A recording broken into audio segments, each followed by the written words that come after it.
Doctor García Martínez ya nos había hecho el favor de estar con nosotros en el Seminario del Norte de Guerrero y voy a permitirme leer un poco de su síntesis curricular. Él es historiador, geógrafo, investigador y académico mexicano. Se ha especializado en la geografía histórica, la historia ambiental y la historia de las instituciones, particularmente del periodo colonial y otros temas del siglo XX. En 1980 obtuvo un doctorado en historia en la Universidad de Harvard.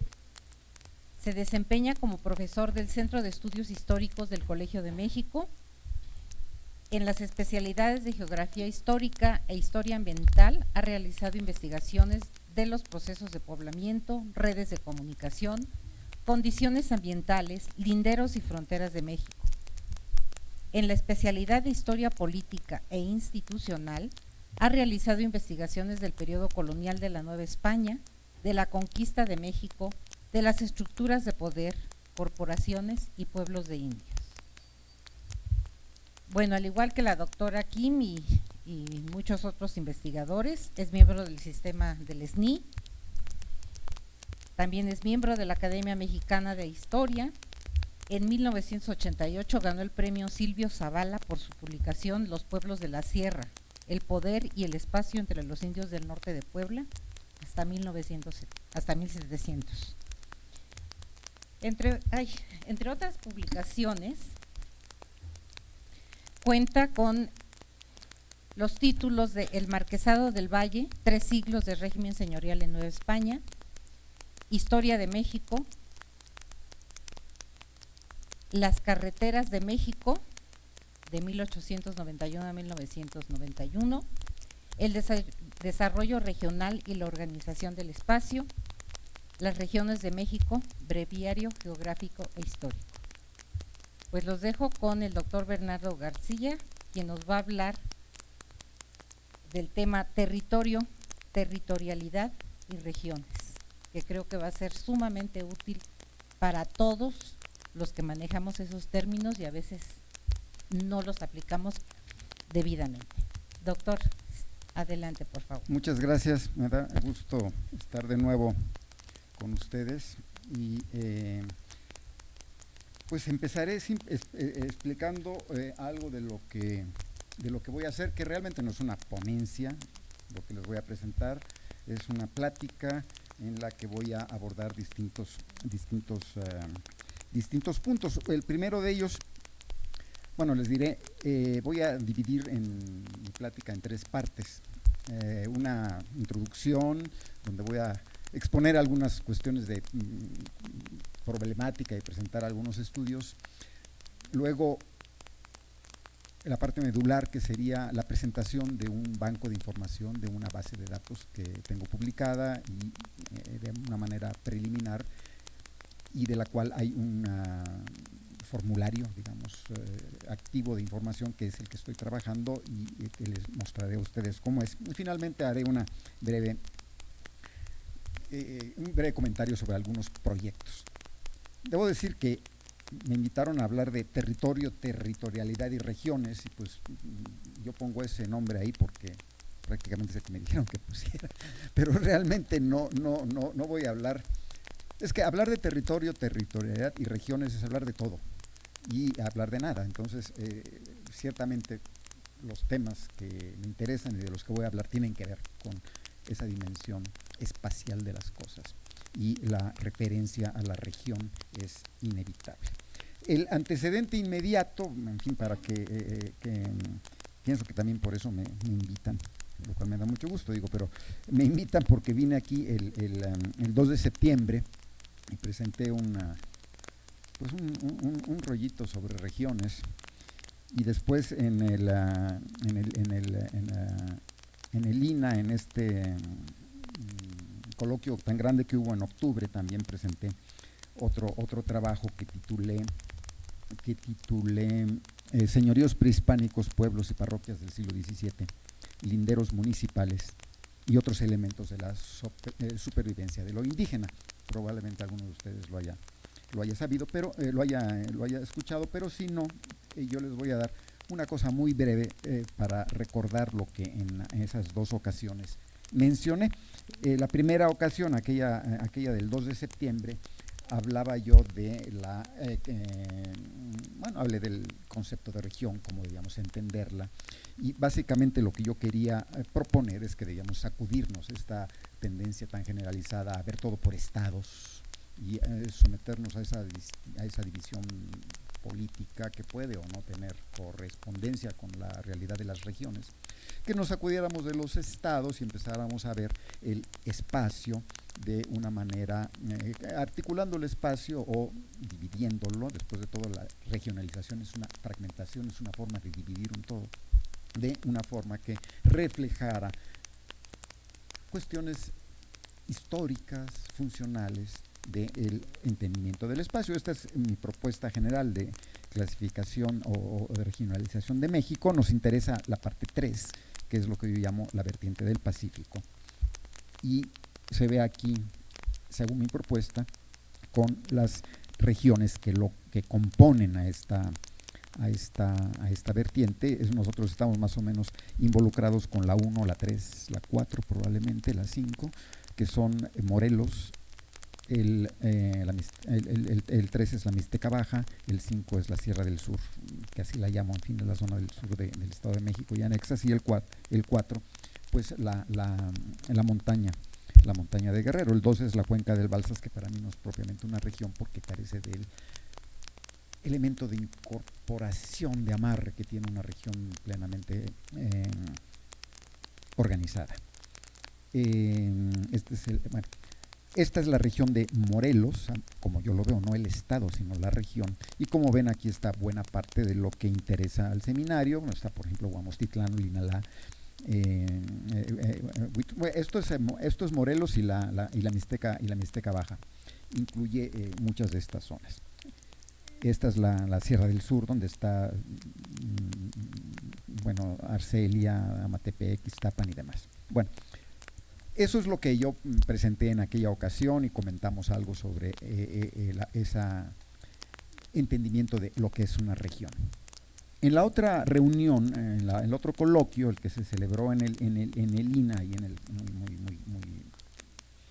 muy grande en el auditorio del INA del museo el 9 de octubre, lo que hice yo fue plantear un tema que me interesa mucho, que es el de encontrar continuidades en expresiones territoriales.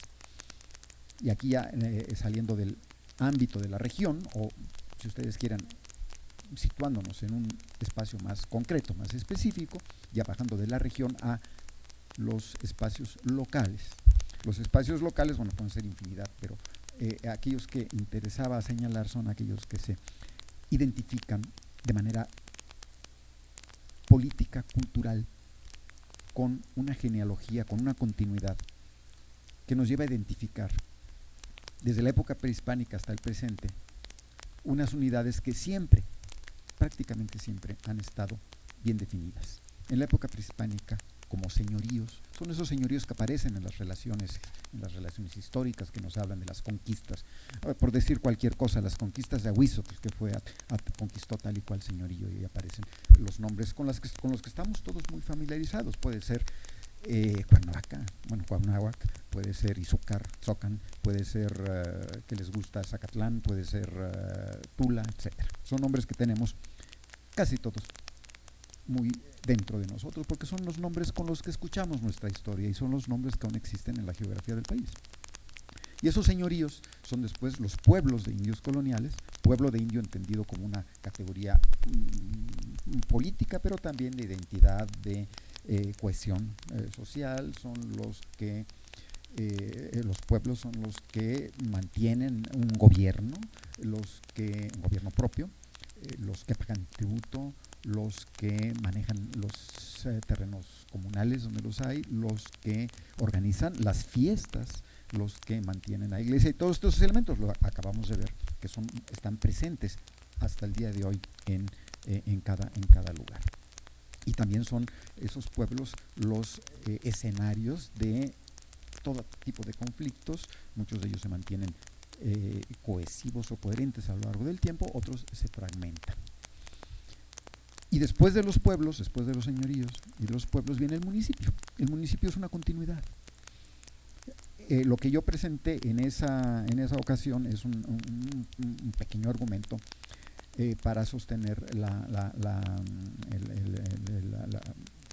evidencia de que hay una continuidad muy marcada entre los señoríos prehispánicos, los pueblos coloniales y los municipios del México independiente. No todos, absolutamente, y no todo el país, porque esto es válido, digamos, para Mesoamérica o las zonas mesoamericanas, pues no lo es naturalmente para la Baja California, donde las condiciones son otras, y también en las áreas muy urbanizadas de Mesoamérica no ocurre eso exactamente, o en áreas que han sufrido sacudidas muy fuertes a lo largo de su historia. Por ejemplo, a la parte de la cuenca del Balsas, y especialmente a la parte occidental de la cuenca del Balsas, que sufrió un despoblamiento tremendo. Incluso después hay un problema demográfico muy serio en los años de la independencia, y eso rompe toda la estructura preexistente, y entonces ya surgen como si dijéramos de borrón y cuenta nueva, otros municipios, pero eso no es lo frecuente en la mayor parte del país.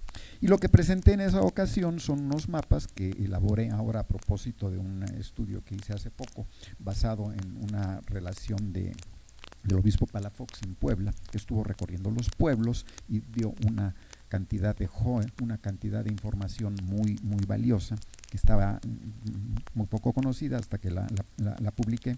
Y ahí vemos esto que ven ustedes. Estos linderos son linderos de antiguos señoríos, de pueblos coloniales y fundamentalmente de municipios actuales. Siguen siendo poco más o menos los mismos. Puse como ejemplo unos casos particulares, por ejemplo los pueblos de Tlaxcala. Sería muy interesante, pero también muy dilatado, explicar por qué todos y cada uno de esos pueblos de Tlaxcala son pueblos, tal y como lo son, por qué son municipios. No es un mero capricho. Por ejemplo, si un estado como Oaxaca tiene 400 y feria de municipios, no es por curiosidad de Oaxaca, sino porque la subsistencia de los pueblos y su identidad funcional y política se ha mantenido, y en otras partes han tenido ciertos cambios, o algunos de los municipios están constituidos por agregados de pueblos. En fin, toda esa historia tiene, por ejemplo, el caso particular de Tlaxcala, tiene el caso particular de el sur del Valle de Puebla, donde hay un aparente caos de divisiones municipales. Pero ese aparente caos de divisiones municipales lo vemos atrás y está explicado, por ejemplo, en las relaciones de Cuautinchan o en algunos documentos del periodo colonial temprano, que sientan los antecedentes de esta situación que hoy día parece que la división municipal es una cosa que viene de no sé dónde, pero viene de muy atrás, aunque no hemos percibido esas variedades o esas peculiaridades, porque hemos estado fundamentalmente preocupados por estudiar a veces las hojas del árbol, como quien dice, las comunidades, y no estamos estudiando la rama que hace que esas hojas tengan una hoja por sí, pues es una hoja, pero ya la ponemos junto a la ramita de la que sale y al árbol y demás, entonces vamos a encontrar toda una serie de relaciones, de genealogías, de que una hoja nace del tronco, y eso es lo que ocurre con los pueblos. Aquí hay otros casos que yo presenté, Songolica, Tehuacán, de pueblos. Por ejemplo, Tehuacán, ahí el contorno muestra un pueblo muy grande que después se fue fragmentando. Todos sus componentes, que en la época colonial se llamaban sujetos, después se erigieron como pueblos separados, independientes. En el caso de la parte que nos interesa, probablemente ustedes están familiarizados con lo que estudió Daniel Leuf sobre Tlapa y las separaciones de pueblos. Bueno, este caso de las separaciones de pueblos, aunque yo lo veo con una óptica un poco diferente a como lo ve ella, es un elemento constante en la historia de toda Mesoamérica.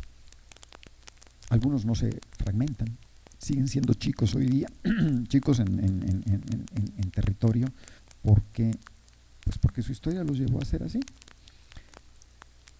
Bueno, esto es lo que yo presenté. Bueno, hay varios casos que no viene al caso ahora mencionar, no me quiero extender a menos que algunos de ustedes quiera hacer alguna pregunta, pero por ejemplo el caso de San Salvador el Seco, Nopalucan, San Lorenzo de los Negros, Amatlán, nos refiere a una situación excepcional dentro de esta historia, que es la de los pueblos creados en la época colonial. Pero fíjense dónde están creados. Están creados en zonas que no tenían una población muy significativa en aquel momento, como es el seco poblano. Si ustedes conocen Cantona, se verán que ahí hay una zona, pues como, ¿qué pasó ahí? Es una zona que se despobló y luego se repobló. Pero esa no es la norma, vamos a decir, o lo que ocurrió de manera general en la mayor parte de Mesoamérica, donde al contrario, lo que hay es una continuidad muy patente en el poblamiento. Clásica escena, si ustedes quieren, clásica escena de turistas, es la pirámide y luego la iglesia en el lugar de la pirámide, y hoy día la placita con la presidencia municipal en el lugar donde estuvo la iglesia y donde estuvo la pirámide. O sea que ese tipo de continuidad es muy característica. En varios estudios, les decía, iba a hablar de esta información y hacer una breve referencia a estudios. Mi trabajo sobre la Sierra de Puebla en el siglos XVI y XVII presta mucha atención a la forma como los señoríos y los pueblos se dividieron. Ahí los tienen en el siglo XVI y ahí los ven fragmentados en el siglo XVIII y en la actualidad. Pero ustedes ven, muchos de los linderos son los mismos, ¿sí? Bueno, aquí está explicado cómo unos pueblos derivan de otros, cómo unos se van fragmentando. Y digo pueblos, no digo cualquier asentamiento, no digo cualquier conjunto de casas, no digo cualquier comunidad, como es muy frecuente decirlo. Me refiero a pueblos que tienen esta identidad, que han sido, como les decía, dueños de un propio gobierno, repúblicas les llamaban antes, han manejado sus tierras comunales, etcétera. A propósito, por ejemplo, de lo que comentaba Francisco en la primera de las ponencias, él hablaba de Zapata. Bueno, del zapatismo. Zapata buscaba restauración de las tierras, de los pueblos. Sí, en la ideología se lucha por las tierras del campesino, pero son las tierras del pueblo. A él le interesaba mucho la restitución del pueblo. Por eso viene todo ese proceso después de la legislación agraria y ese énfasis en la restitución que después se va cambiando, y algo que recoge, eso es importante también notar como una de las consecuencias de la revolución en este aspecto, es la reconfiguración, en cierto sentido la reconstrucción, bueno, el reforzamiento del municipio, la idea del municipio libre. Y el municipio tiene una importancia, lo estamos viendo hoy día todavía en lo que ocurre en los municipios.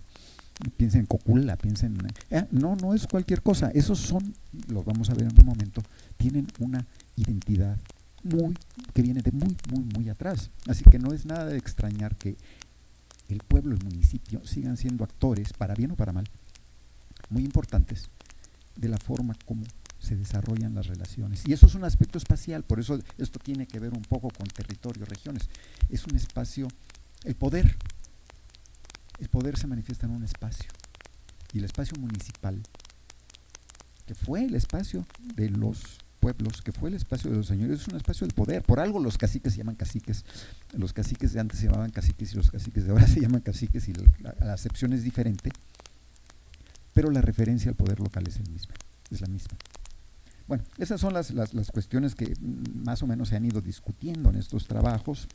René García Castro en el año mi trabajo de la Sierra de Puebla fue del 87. Después René García Castro en el 99 hizo estudiantes míos a los que los fue convenciendo de la necesidad de ir estudiando esas continuidades territoriales, las relaciones sobre todo entre señoríos y pueblos, señoríos prehispánicos, pueblos coloniales. René García Castro hace esto para el Valle de Toluca. Sergio Quesada para Yucatán. Yucatán en una estructura un poco diferente, pero en el fondo es lo mismo. Y hay un precedente interesante en un trabajo de Peter Gerhardt del año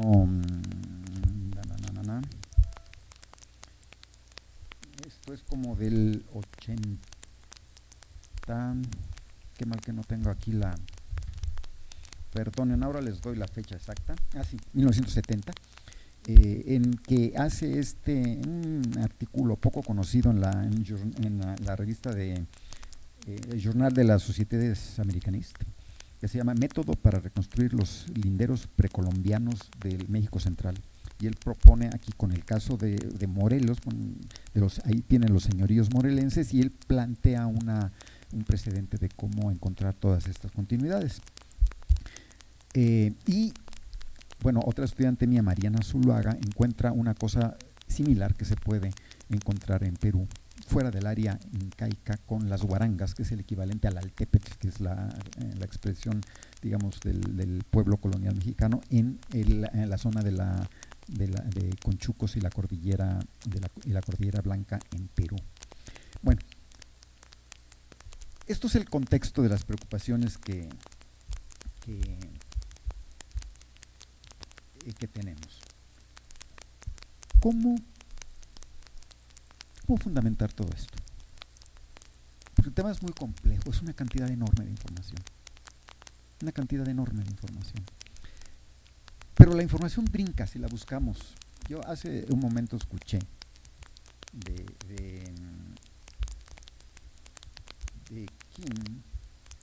Kim, ¿verdad? Es Kim, sí. Una mención a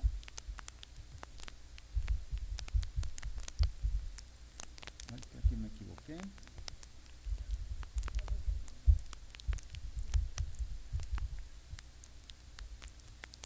A Chichipilco. Y ahí está Chichipilco. Chichipilco es, pues, un componente hoy día del municipio de Yecapistla.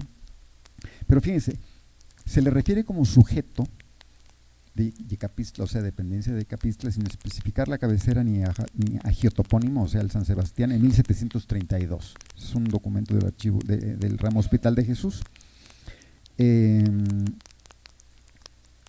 Ya este lugar aparece como pueblo en algunos de los documentos. Por ejemplo, si nos vamos aquí abajo, aparece mencionado en la relación de Acapistla. Algo pasó aquí, porque se me borró la cosa de Fuentes. Algo le moví aquí sin querer.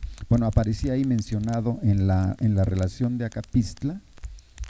¿Quién sabe qué pasó aquí? Bueno, ahí ya está. Relación de Acapistla en el ramo Hospital de Jesús, en estos dos documentos, en el censo de 1921 y en el atlas de Dorothy Tank, que es un atlas de pueblos de indios que tiene muchas deficiencias, porque en pocas palabras ni están todos los que son ni son todos los que están. Pero bueno, les estoy mostrando esto.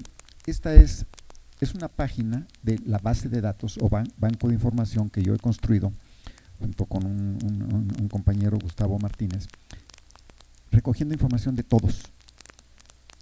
Pretendemos que sea de todos los pueblos de México. Las entradas son 6.352, ahí las ven aquí abajo. 6.152, y está organizado de esta manera. Lo que tiene como fundamental, como punto fundamental, a ver, es que como está como reducido, me cuesta un poco de trabajo moverme.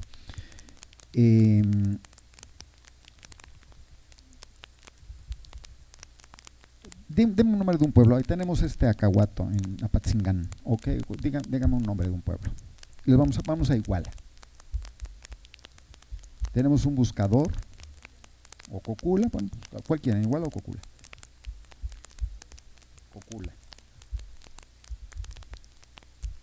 El buscador va a encontrar Cocula, pero este es el Cocula de Jalisco. Entonces, Cocula 2 es la Concepción Cocula, jurisdicción de Tasco. Aquí esto es una cosa que estoy construyendo constantemente. Información que voy encontrando en los documentos, información que va entrando aquí y se incorpora. Entonces, Cocula ya aparece en el Códice Mendocino, ni más ni menos. O sea, es un señorío muy antiguo. Decía que estaba dividido en dos parcialidades o barrios, el uno de mexicanos y su iglesia es de la advocación del Señor San Francisco, y la otra de la Limpia Concepción es de los naturales huixcas. Curiosamente, ese barrio de la Concepción es el que le da hoy día el nombre al patrono de Cocula. Y Cocula tenía un número de sujetos que son Apango, Iztlahuacán, Piquilco, yo creo que debe ser, está mal escrito ahí, Tecomatlán, Tecoatzinco, Tepetlapan, etcétera.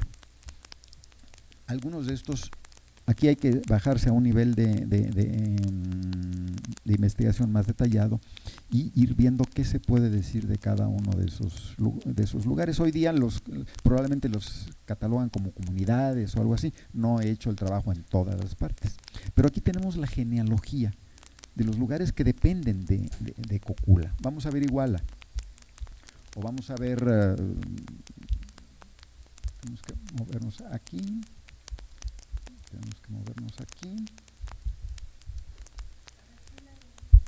Tula del Río la busqué y no la encontré.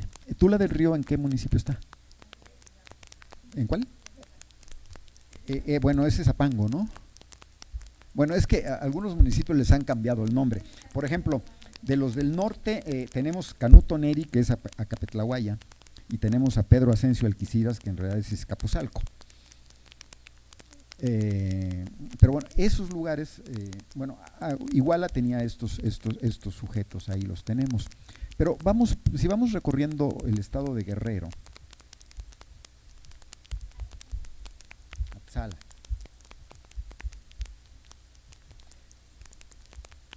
de algunos pueblos vamos a encontrar más información que otros. Vamos a ver,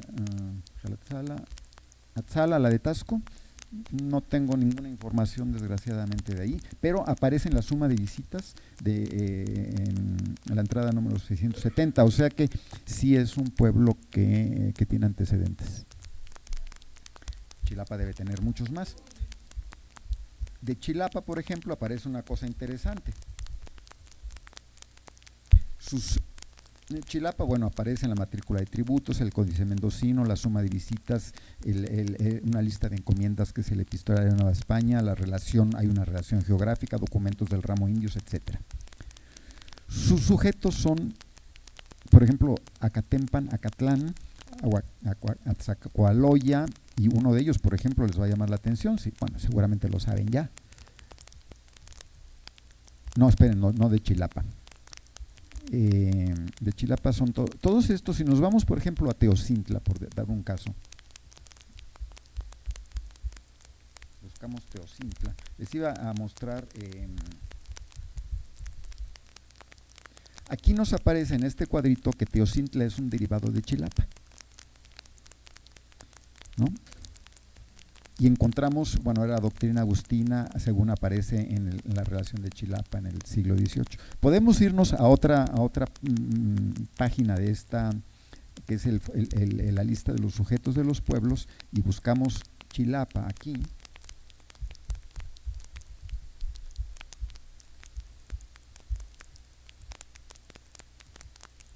Y aquí encontramos los sujetos de Chilapa, que son Acatlán, este otro, Acatempan, Aquentla, Ayahualulco, Ayotzinapa, Atzacoaloya, Quecholtenango, Citlala, y vamos a pararnos en Citlala.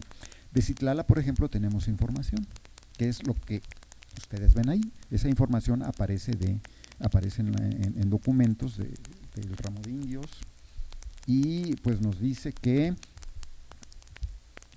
ahí tienen todos los detalles, no se los voy a leer, pero se refiere básicamente a la separación de Citlala de su cabecera Chilapa, y cómo Citlala surge como un pueblo independiente en un momento dado. A veces tenemos la fecha exacta. Vamos a buscar sujetos de Zumpango. Uno de ellos es Chilpancingo. Chilpancingo se separó del pueblo de Zumpango el 30 de agosto de 1693. Podemos irnos al otro formulario, buscar, ay, se hizo chiquito, ¿por qué se hace chiquito? Buscar Chilpancingo.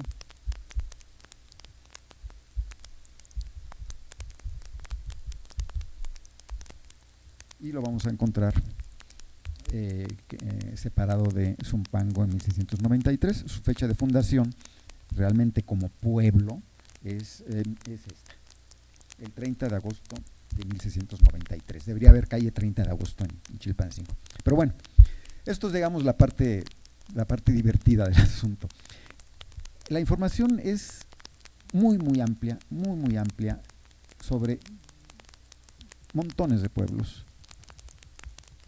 Y lo que me interesa sobre todo es demostrar esa continuidad. Que los pueblos subsisten como municipios, subsisten a lo largo de su historia, han tenido estas continuidades. Hay información muy abundante sobre algunos, sobre otros no. Pero lo fundamental, para mi modo de ver, es que es muy importante que tomemos al pueblo, al municipio, señorío, como el sujeto, el referente más seguro, más importante que tenemos.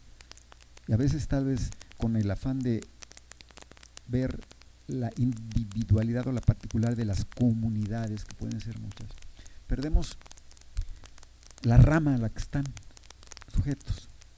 Y esa rama es el pueblo, y el pueblo con los que se le han separado. O el pueblo que siempre ha sido distinto. Por ejemplo, Cocula e Iguala, por lo visto, siempre han sido distintos. Pero a lo mejor Chilpancingo y Zumpango no lo han sido tanto.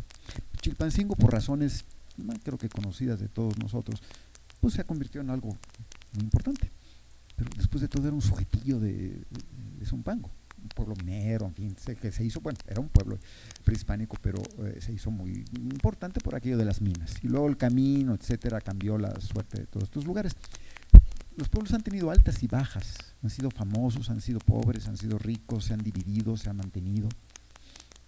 Pero esas subsistencias, esas divisiones, están referidas a algo, están referidas a esa rama de la cual pertenecen. Tlalpan se separó de Coyoacán. Mixcoac se separó de Coyoacán. Coyoacán ha tenido muy buena suerte, es un lugar muy pero Tacuba, uno de los 3 señoríos de la Triple Alianza, hoy día no es ni siquiera una delegación, porque le fue mal. Es decir, era un municipio hasta 1929, y era un municipio que tenía sujetos en el Valle de Toluca, y esos sujetos del Valle de Toluca todavía hasta 1930 o 1920 reconocían cierto ascendiente de Tacuba. Hay continuidades. Yo me encontré en uno de los lugares de Portepeaca, me acerqué a una de las iglesias, y una iglesia bonita, y le pregunté a la señora, y la señora sabía una cosa. ¿Sabe que nosotros pertenecíamos a Cuautinchan? Cuautinchan está muy lejos de ahí. Pero quedaba el recuerdo de que ese lugar, que ahora se me va el nombre, había sido en el siglo XVI sujeto de Cuautinchan. ¿Cómo se mantuvo el recuerdo? No lo sé. Porque yo no he hecho estudio antropológico en cada uno de los pueblos. Yo estoy tratando de llevo visitados 2.500 pueblos. Me gusta visitarlos, me gusta ver qué elementos hay en ellos de continuidad, de antiguo. Pues no es mucho lo que se puede encontrar en los pueblos. A veces es que se encuentra antiguo. Bueno, están las ruinas arqueológicas, pero a veces las ruinas arqueológicas no son necesariamente la cabecera, ¿no? Las iglesias coloniales pues pueden tener algunos elementos, y entonces los voy visitando, aunque tengan pocas cosas. Estos, por ejemplo, son algunos de los que he visitado en esta zona: Camistla, Cuitlapán, Amacuzac, Chilpancingo, Ojintlán, Huitziltepec. De todos ellos tengo fotografías que las pienso en algún momento asignar o juntar a este banco de información. Tengo 33,000 fotos de pueblos. A veces pienso, bueno, que algún día servirán, supongo, ¿no? Pero algunos lugares, como qué sé yo, Mayanatlán, a ver qué tengo de Mayanal.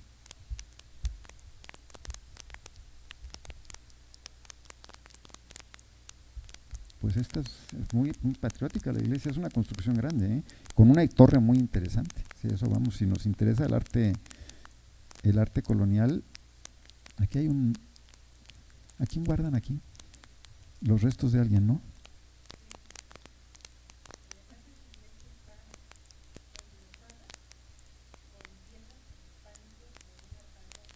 ¿En serio? A ver, vamos a ver si de casualidad me fijé en algo. Aquí bueno, el bordadito del traje no, se encuentra uno cada cosa, ¿no? Pues aquí hay unos elementos de la torre, pero creo que no me percaté. Bueno, aquí hay algo de una decoración de sabor muy prehispánico en el cuerpo de la construcción, ¿no? Bueno, aquí hay alguien que me acompañaba, y esto da una evidencia de que es una construcción antigua, es decir, estas construcciones cuadradas, que son básicamente la planta clásica de la iglesia del siglo XVI, antes de que se les construyeran las cúpulas, ¿no? Pero no, creo que no me percaté de eso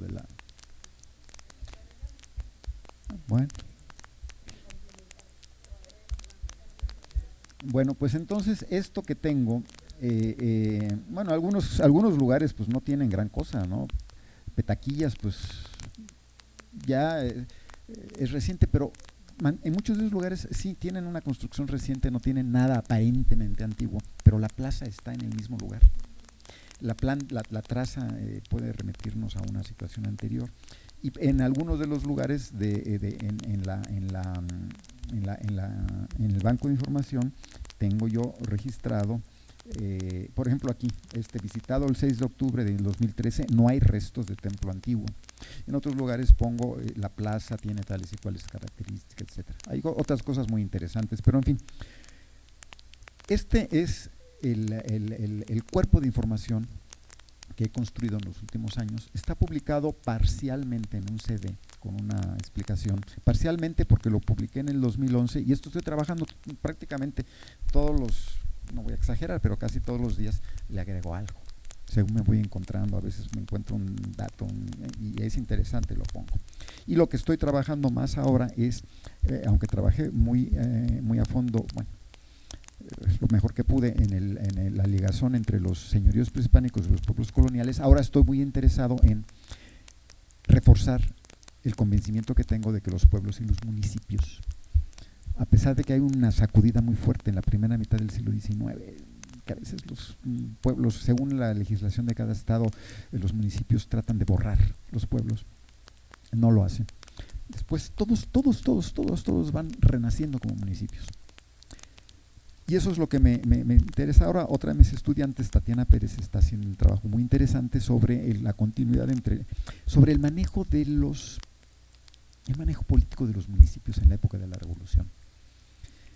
Y donde muchos de los estudios están viendo que el grupo fulano y quién sabe qué y los de tal lugar, pero viendo lo que son los pueblos, y en Oaxaca casi todos los pueblos son municipios, no hay sujetos, están respondiendo todas esas grupos revolucionarios que actúan en la Sierra Juárez. Si uno los ve con la óptica del municipio, empiezan a adquirir alguna nueva identificación. Y la otra cosa que estoy trabajando es lo que llaman la Chinantla. La Chinantla es un concepto más o menos nuevo que se debe creo que a Baitlane o no sé quién, pero es la zona de la cuenca del Santo Domingo en Oaxaca, la jurisdicción de Teutila, Usila. Y estoy ahora precisamente trabajando, a mí me gusta trabajar con papel, le permite a uno hacer muchas cosas. Y aquí tengo bueno, es un mapa de unos 250,000 de esta zona del río, bueno, se están familiarizados con Oaxaca, es el Cajón, la Cañada, el Santo Domingo, y aquí el Cataloapan. Y bueno, son los pueblos, son municipios, son pueblos. Y pues son los sujetos inversores. Cosa muy interesante, por ejemplo, para que vean cómo hay cosas muy interesantes. En el siglo XVI, la parte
es impresionante, son miles de casos de separaciones de pueblos, muy documentados, pero en ninguno de ellos, o casi ninguno de ellos, se precisa cuáles son los límites. O sea, vamos a hacer un divorcio, pero no vamos a decir qué le toca a cada quien. Eso es una invitación a un pleito. Por eso hay tanto pleito agrario, por linderos, porque los pueblos se fueron separando, las hojitas se fueron separando de las ramas. Chilpancingo se separó de Zumpango, y vimos otro que se separó, no sé cuál de cuál, pero nunca se dijo dónde quedaban los linderos.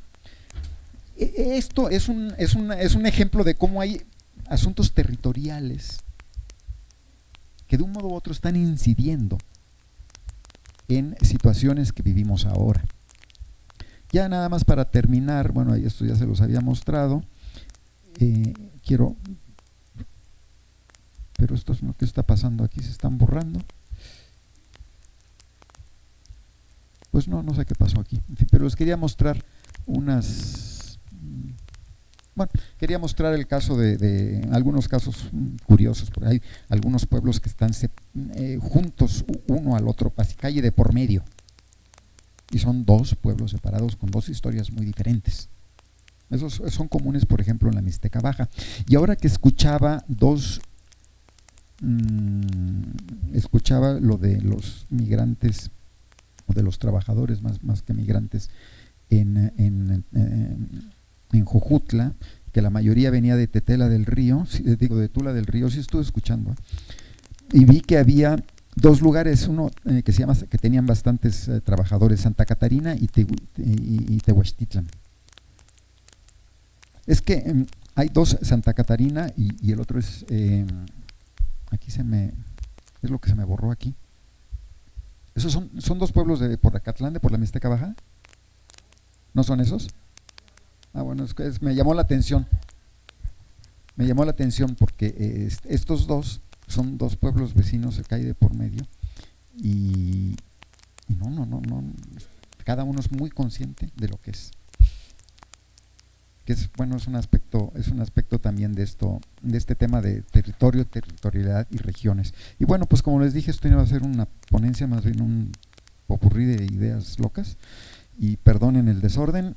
Les estoy mostrando, quise mostrarle nada más algo de lo que estoy haciendo, y pues ojalá haya oportunidad de enriquecer la parte de esta zona de Guerrero, que yo la tengo todavía poco trabajada, pero ustedes seguramente, si algún día me hacen me ayudan proporcionándome información, pues yo ahí la voy agregando. Y muchas gracias y perdón por el desorden.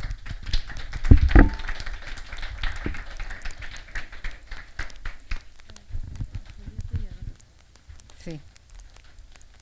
Bueno, antes de dar la palabra, tenemos una comentarista que va precisamente a hablarnos sobre lo que es ese desorden que dice el doctor Bernardo que presentó, y es Julieta Valle, que muchos de ustedes conocen. Ella es licenciada en Historia por la ENA, maestra en Antropología Social por el Centro de Investigaciones y Estudios Superiores en Antropología Social, alias Las Ciesas. Tiene diploma en Agroecología y Agricultura Sustentable en el Centro Nacional de Capacitación, supongo que es Aniceto Pérez de La Habana, Cuba. Su tesis doctoral versa sobre la vida cotidiana de los nahuas del sur de la Huasteca durante el siglo XVIII. Julieta ha sido docente en la ENA a lo largo de 20 años. Malo, ya te fechaste. Y actualmente se desempeña como secretaria académica de esta escuela. De 1999 a 2011 coordinó las investigaciones sobre la Huasteca dentro del proyecto nacional Etnografía de las regiones indígenas de México en el Nuevo Milenio, proyecto de aquí, de la Coordinación de Antropología. Entre sus trabajos se cuenta un estudio histórico, antropológico y agroecológico sobre el chile jalapeño y un diagnóstico sobre los niños y jóvenes migrantes de Guanajuato. Recientemente fue publicado el Atlas Etnográfico de los Pueblos Indígenas de la Huasteca y el Semidesierto Queretano, del cual ella fue coordinadora. Ha publicado varios trabajos especializados sobre historia, etnohistoria y antropología de los grupos indígenas de la Huasteca y sobre etnografía de la alimentación. Pues vamos a ver qué nos dice Julieta y después podemos hacer preguntas y comentarios el resto de nosotros. Bueno, como he dado clases 20 años en la ENA, por aquí andan circulando mis exalumnos. Este centro de trabajo está lleno de exalumnas mías. Voy allá para No, para nada. Bueno, yo les quiero agradecer mucho que me hayan invitado a comentar este trabajo.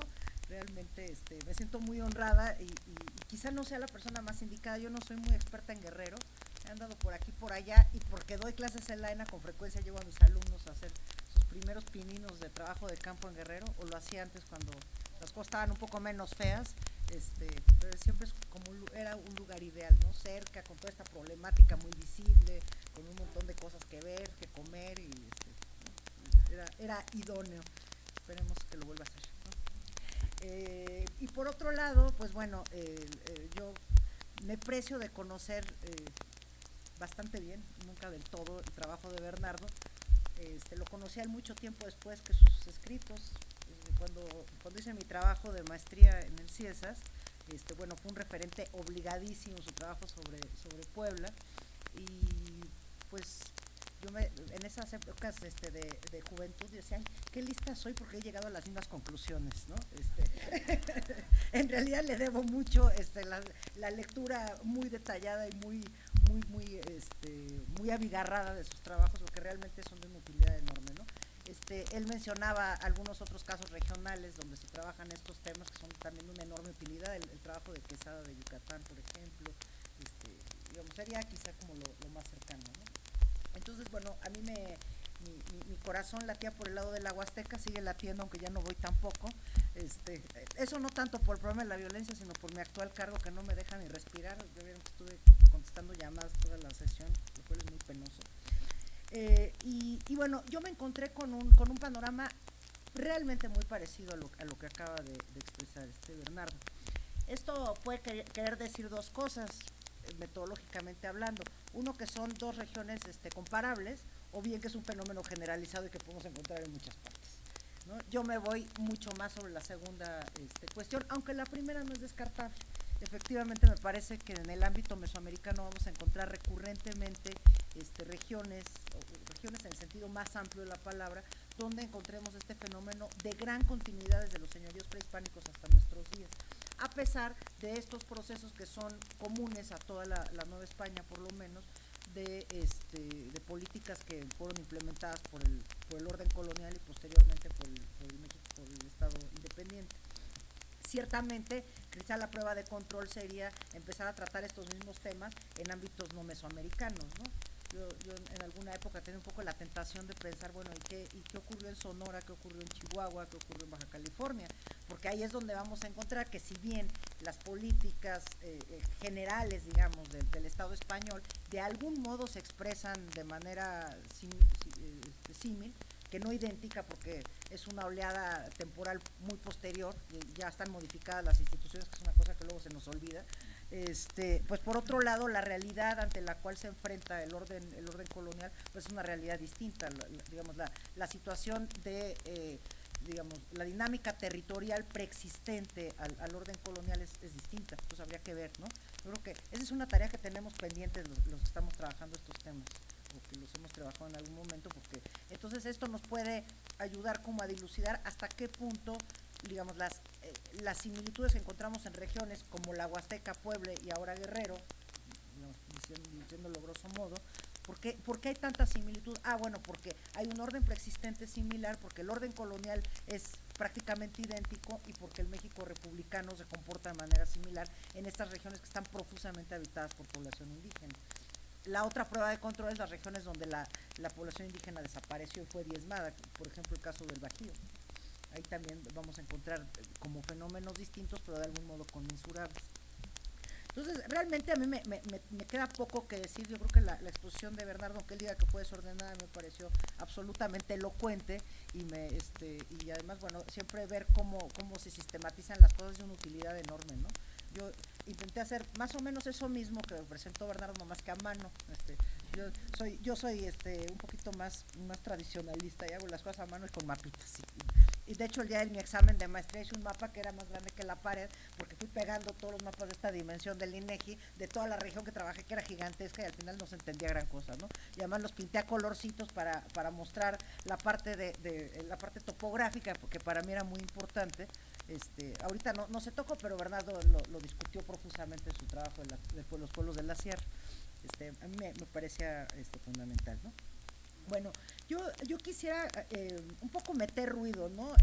Evidentemente la propuesta que hace Bernardo es impecable, yo la suscribo cabalmente, no voy a repetir lo que yo encontré en la Huasteca porque ya está dicho, ¿no? Toda esta cuestión de la enorme continuidad que encontramos desde el mundo prehispánico, desde la época del Altépec, por lo menos, que es hasta donde tenemos documentado, hasta nuestros días, que se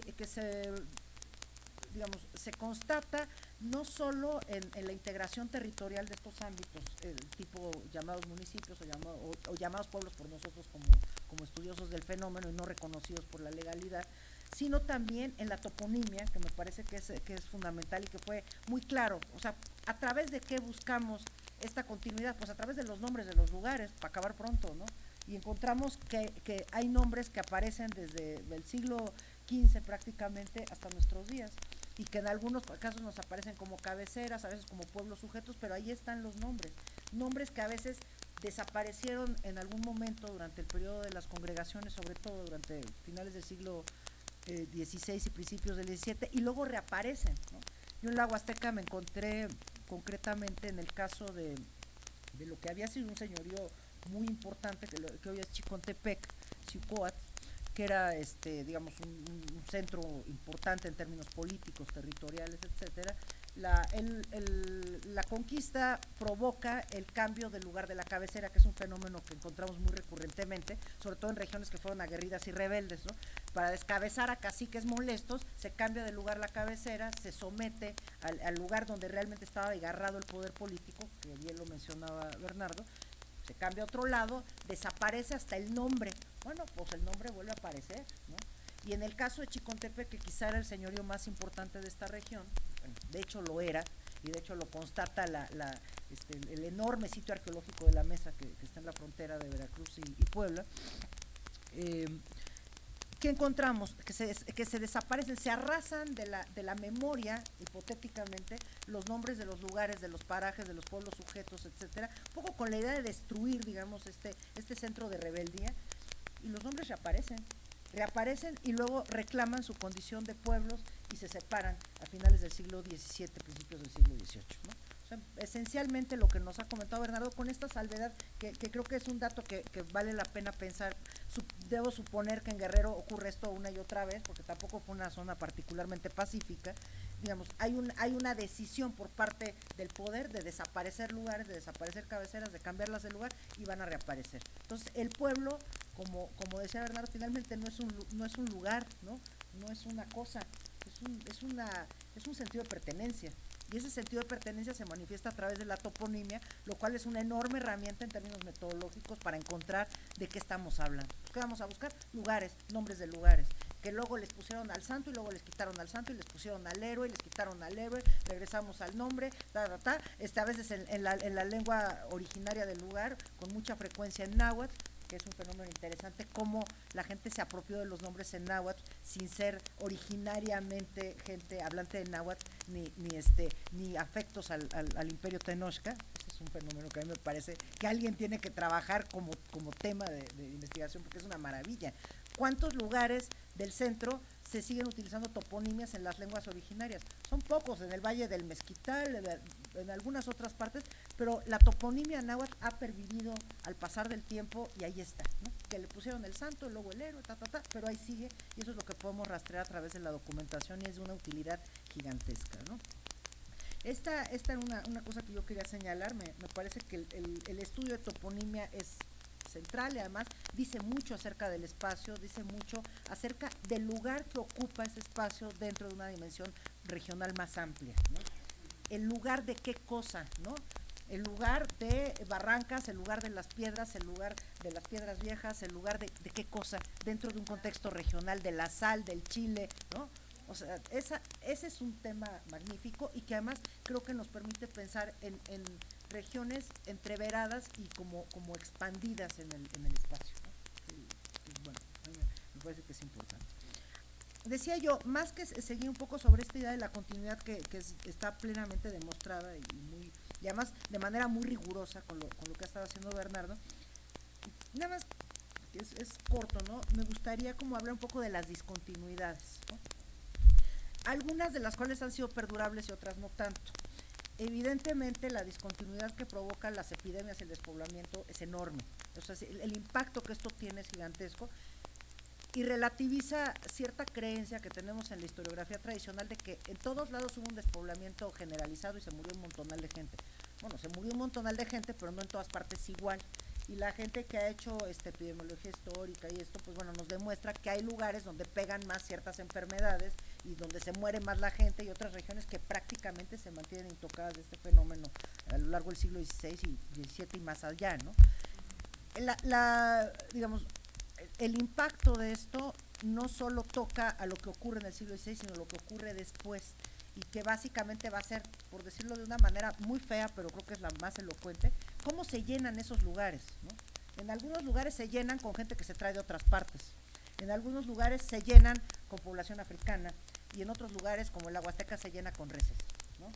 Y entonces esto tiene un impacto enorme en términos de la configuración sociodemográfica y territorial posterior. Entonces aquí tenemos como cuñas de discontinuidad en los términos que él nos lo ha planteado y que también es importante tener en cuenta.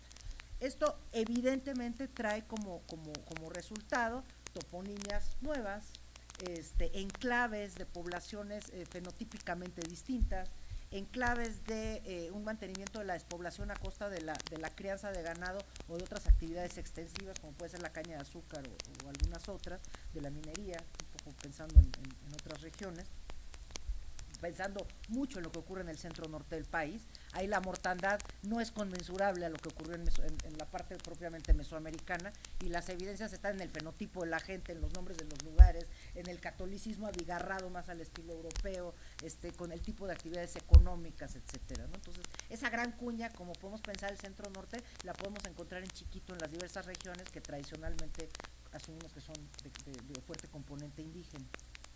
Esa sería una cuestión. Lo siguiente sería el relativo éxito de las políticas de congregación en algunas partes. Mi impresión es que en la mayor parte de los territorios que trabajamos con fuerte componente indígena hubo un relativo fracaso, ¿no?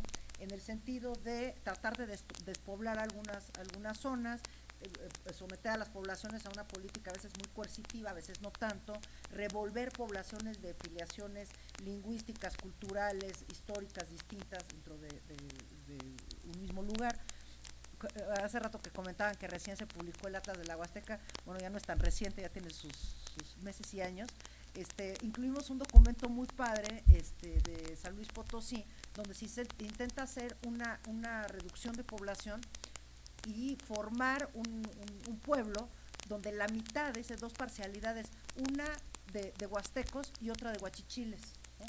O sea, esto lo encontramos por todos lados, ¿no? O sea, esa obsesión, ¿no? del poder de acomodar a la gente como mejor le conviniera, finalmente le estalla en las manos, porque lo que va a suceder un siglo después, y a veces ni siquiera un siglo, va a ser precisamente este proceso de refragmentación de las poblaciones, muchas veces recuperando los nombres tradicionales, las organizaciones tradicionales, las diferencias históricas, étnicas, lingüísticas originales. Entonces, este es un fenómeno que yo creo que impacta mucho lo que va a ocurrir sobre todo en la segunda mitad del periodo colonial, ¿no? tercer lugar, decía yo, donde llenan de reses. Bueno, hablar de reses es una cosa, podemos hablar de muchos otros elementos que llenan el vacío que dejan las poblaciones muertas y que definitivamente van a traer como consecuencia la formación de la hacienda, ¿no? No la gran hacienda, porque el periodo colonial no está lleno de grandes haciendas. La gran hacienda en realidad es un fenómeno más bien decimonónico, pero definitivamente el germen está en las Mercedes, en todo el proceso, sobre todo en las composiciones a partir de 1640 y tantos, y sobre todo durante el siglo XVIII, donde, digamos, la formalización de la propiedad privada sobre la tierra tiende a hacer dos fenómenos contradictorios entre sí. Por un lado, el desplazamiento de las poblaciones nativas, que ocurre en algunas partes, pero por otro lado, el repoblamiento de las haciendas con poblaciones que vienen de otras partes, ¿no? Esto nos trae como consecuencia la necesidad de estudiar más y más y más los procesos migratorios, los movimientos de población, la refundación de pueblos, la reformación de localidades y de comunidades. En el momento de auge de la gran hacienda, esto toca de cerca evidentemente a la región huasteca. Encontramos cómo se forman poblaciones dentro de las haciendas, a las que no podemos llamar pueblos en los términos que cita Bernardo, pero que son poblados de hacienda, como él los nombra en algunos otros de sus trabajos, y que tienen en cierto sentido algo que nos dé el aroma, digamos, de lo que fueron los pueblos antiguos, pero también son una cosa nueva. Y esa cosa nueva se refleja en la toponimia, se refleja en la estructura política de autoridad, los sistemas de cargos, el tipo de ritualidad, etcétera, ¿no?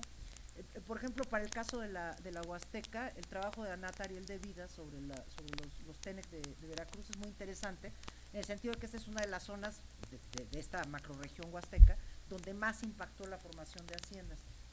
La población Tenec veracruzana queda desplazada, queda muy desestructurada, digamos, su tradición histórica, y eso se refleja mucho en su mitología, en la narrativa acerca de sí mismo, la identidad, que es lo que ella trabaja, y sin embargo se refuncionaliza el sistema de creencias dentro de la hacienda bajo modalidades totalmente diferentes a los pueblos que están alrededor, ¿no? A los Tenec de San Luis Potosí, a los nahuas, los tepehuas, los pames mismos, ¿no? Entonces, este fenómeno a mí me parece que es fundamental. En el caso de Guerrero, evidentemente tenemos también gran propiedad, quizá no enorme propiedad como el Agua Azteca, pero sí gran propiedad. Tenemos caña, tenemos ganado, tenemos minas, tenemos todas estas actividades que tienden a desplazar a la población nativa y sin embargo la refuncionalizan en poblaciones que tienen características distintas, ¿no? Entonces, que forman una territorialidad diferente y que, bueno, es como el espejo del planteamiento que se hace con relación a la continuidad. Esto se agudiza evidentemente a finales del siglo XIX con las políticas de baldíos, que los baldíos, habían baldíos que no eran baldíos, ¿no? Que le gustaron al poder para que fueran baldíos y para expulsar a la población y formar estas grandes unidades productivas muy ligadas al mercado externo, ¿no? Esto también va a traer digamos, otros fenómenos colaterales, pero que no dejan de ser interesantes, como la llegada de inmigrantes nuevos, digamos, durante este periodo, las poblaciones chinas, etcétera, ¿no? Que van a contribuir de algún modo a este panorama sociodemográfico, y ya en un proceso que desde mi punto de vista muy difícilmente podría ser conmensurable a la estructuración de pueblos. Si bien poblaciones de origen africano o poblaciones desplazadas forzosamente o voluntariamente durante el siglo XVI hacen renacer pueblos en lugares donde ya no los había, yo tendría mis serias dudas de si lo que ocurre durante finales del siglo XIX y principios del XX pudiera llevarnos a una reflexión de este tipo. No lo sé, simplemente lo dejo como un problema en la mesa, ¿no? Esto va ligado evidentemente con las políticas de municipalización, que digamos, pareciera que estamos en el cuento de nunca acabar, ¿no? La congregación tiende a juntar a las poblaciones, las separaciones de pueblo tienden a refragmentar, la política de municipalización tiende a volver a concentrar, y luego encontramos fenómenos de recientes separaciones de pueblos que lo estamos viviendo todos los días. Yo no sé cada cuándo brota un nuevo municipio en este país, pero no es infrecuente, ¿no? Y suele suceder en regiones con fuerte componente de población indígena, no es casualidad, es lo que nos está planteando Bernardo, ¿no? Pues bueno, a mí me parece que estos serían como los problemas que habría como que introducir, ¿no? Los cambios de cabecera, estas discontinuidades, un poco para tener la película completa, ¿no? Evidentemente el énfasis del trabajo de Bernardo en este momento, no en toda su producción, que es muy vasta, es el tema de la continuidad. Simplemente para meter ruido habría que pensar en la discontinuidad, para que cuando nos la encontremos no digamos, no, es que Bernardo se equivocó. No, Bernardo no se equivocó, al contrario, nos dio una parte de la película y la otra parte pues también está ahí como para hacer la lectura correspondiente. Pues bueno, yo con esto me termino. La película completa yo creo que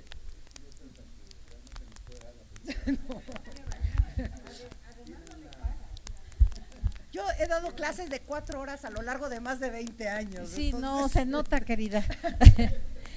Oigan, pues debido a que ya es un poquito tarde, no sé qué les parezca que tengamos nuevamente a Bernardo. Es tremenda la cantidad de solicitudes de presentación, de conferencias en este seminario, como nunca se había dado. Normalmente siempre dábamos 2 pláticas en una sesión y ahora se están dando 3. Pedimos una disculpa porque realmente creo que eso les reduce un poco el tiempo a los ponentes, pero yo sí quiero decir, con el privilegio de tener el micrófono, que para Guerrero es indispensable ponerse en contacto con Rafael Rubí, con Raúl Vélez, que han trabajado de una manera extraordinaria el momento de contacto.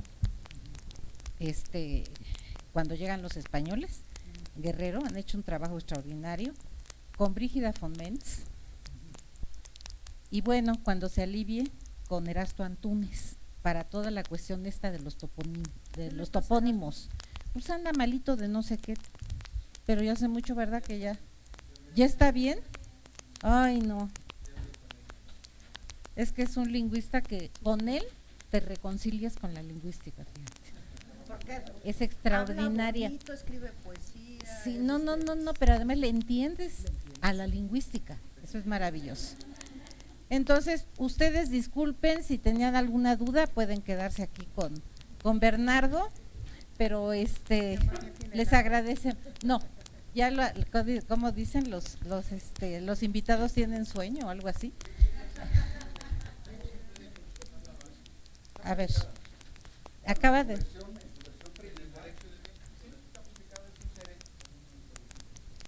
Bueno, pues muchas gracias y ahora sí nos merecemos un aplauso, todos los ponentes y nosotros. Gracias. Muchas gracias.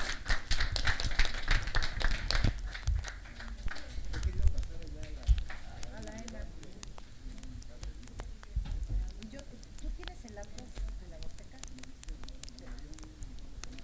No fue de la Huasteca, fue de Puebla. Te voy a dar uno. Ajá.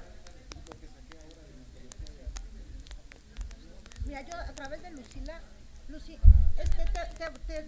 ¿tendrás un atlas de la Huasteca que le podemos dar a Bernardo y yo te lo repongo?